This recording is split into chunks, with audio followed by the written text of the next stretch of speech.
how to access analytics in Dropbox. Welcome back to our channel. In this video, I'm going to show you the procedure to access analytics in Dropbox.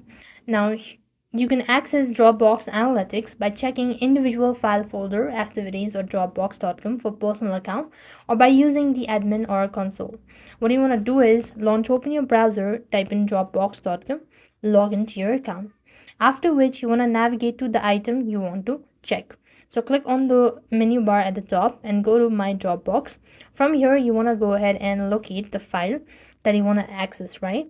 So tap onto the item to show the preview. So just like this, you want to go ahead and select, or just go ahead and load it up.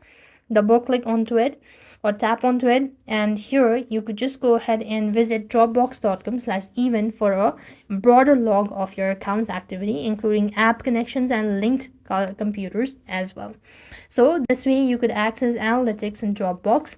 And with that, we've completed our steps. Thank you for watching. See you in the next video.